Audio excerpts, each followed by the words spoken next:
Common new Born complaints episode 9. ఇవాళ మనతో పాటు ఒక వెరీ స్వీట్ మదర్ మోనికా గారు and very supportive husband Shiva గారు ఉన్నారు. ఇవాళ మనం చూద్దాం వీళ్ళకుండే కామన్ కన్సర్న్స్, కామన్ కంప్లైంట్స్ ఏంటి. మోనికా గారు, thank you for joining us అండి. మీ మోస్ట్ కామన్ కంప్లైంట్ ఏంటండి? బేబీకి ఫేస్ మీద కొంచెం బాడీ మీద వైట్ స్పాట్స్, చిన్న చిన్న బంప్స్ వస్తున్నాయి.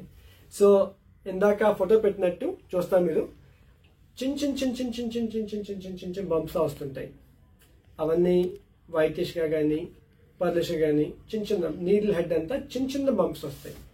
And these are common on face, on neck, on back, arms, legs, అంచులు వస్తాయండి. These are very common in newborns. ఇవి కన్సర్న్ అవ్వాల్సిన విషయం కాదండి. దీనికి ఏమి లోషన్లో ఆయిల్ రాజెక్కలేదండి. బేబీ స్కిన్ గ్రో అవుతూ ఉంటుంది, అందులో sebaceous glands, sweat glands erupt అవుతూ ఉంటాయి. They manifest as the small small small small bumps. Small బంప్స్తో ఎప్పుడు వరి అవ్వాలి? రెడ్గా ఉన్నా, బాగా ఇచ్చిగా ఉండి బేబీ ఇబ్బంది పడుతున్నా, లేకపోతే అందులో పస్ లా ఉండి తెలుస్తున్నా, ఇన్ఫెక్షన్ అయితే పస్ వచ్చేస్తుంటుంది. అలా పస్ ఉంటే కనుక అప్పుడు వరి అవ్వాలి, మీ పీడియాట్రిషియన్ చూపించాలి. సో చిన్న చిన్న బంప్స్కి వరి అవ్వక్కర్లేదండి, దట్స్ అబ్సల్యూట్లీ సేఫ్.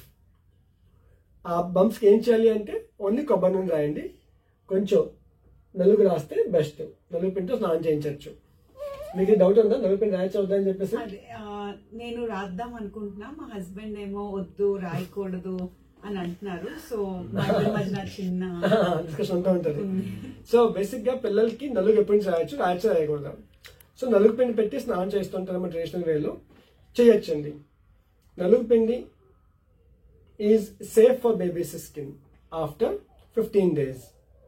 ఇనీషియల్ గా స్విమ్మింగ్ పూల్ నుంచి బయటకు వస్తారు కాబట్టి స్కిన్ సాఫ్ట్ ఉంటుంది, నలుగు పిండి వద్దు. బట్ 15 days పోయాక బేబీ స్కిన్ మెచ్యూర్ అవుతుంది, యూ కెన్ స్టార్ట్ గివింగ్ నలుగు పిండి బాత్ టు బేబీస్. దానివల్ల ఈ చిన్న చిన్న బడ్స్ బంప్స్ అన్ని క్లియర్ అవుతుంటాయండి. ఇంకేం డౌట్స్ ఉన్నాయండి? బేబీకి ఏమైనా ఫుడ్ వల్ల డౌట్స్ ఉన్నాయా? నాకు డ్రై ఫ్రూట్స్ ఎలర్జీ ఉంది. ఓకే. అండ్ మీరు సజెస్ట్ చేసినట్టు నేను మళ్ళీ డ్రై ఫ్రూట్స్ అవి తీసుకుంటున్నాను. అది తిన్న తర్వాత ఇది ఇలా వచ్చింది. సో మా పేరెంట్స్ అండ్ మా మదర్ అంటున్నారు, ఓ నువ్వు నిన్న తినడం వల్ల ఇలా వచ్చిందని అంటున్నారు. ఇదొక most common concern and complaint for mothers అండి. మేము తినే ఫుడ్ వల్ల బేబీ ఎఫెక్ట్ అవుతుందా లేదా? సో మేము బీరకాయ తింటే బెస్ట్ బేబీకి, మేము మసాలా తింటే బేబీకి మోషన్ అవ్వడం, మేము ఏమైనా ఫుడ్ తింటే బేబీకి ఎఫెక్ట్ అవ్వడం, ఇవన్నీ మిత్ అండి, కరెక్ట్ కాదు. మదర్ తినే ఫుడ్ వల్ల బేబీకి ఆ ఫుడ్ ఎఫెక్ట్ చేయదండి. ఓకే, మదర్ న్యూట్రిషియస్ ఫుడ్ తీసుకుంటే, మదర్ హెల్దీగా హ్యాపీగా ఉంటే బేబీ కూడా హెల్దీగా హ్యాపీగా ఉంటారు. That's definitely true.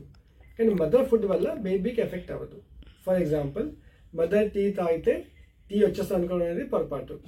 Mother sambar తాగితే మిల్క్లో సాంబార్ వచ్చేస్తుంది అనుకోవడం పొరపాటు. లేకపోతే సాంబార్లో ఉన్న స్పైస్ వచ్చేసి బేబీ ఇబ్బంది పడుతుంది అనుకోవడం పొరపాటు. అలా జరగదండి. మదర్ డ్రై ఫ్రూట్స్ తినడం వల్ల బేబీకి ఎఫెక్ట్ అవ్వడం జరగదు. మదర్ ఏం ఫుడ్ తీసుకున్నా మదర్ లోపల పెద్ద ఫిల్టర్ ఉంటుంది. This a big filter inside mother which filters out all the medicines, all the drugs, all the infections, all the foods from mother. అవన్నిటిని ఫిల్టర్ చేసి the best standardized milk is given to the baby.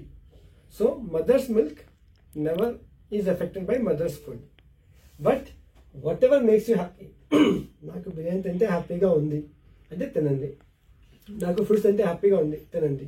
Because happy mother, happy baby. Happy food, happy mother, happy baby. Okay, so mothers whatever they are comfortable tummy wise they can take, no restrictions from pediatrician's point of view. In fact, nutritious food ఎక్కువ liquid content, ఎక్కువ milk content ఉన్న foods తింటే better, lactation improve అవుతుంది. ఓకేనా? Thank you.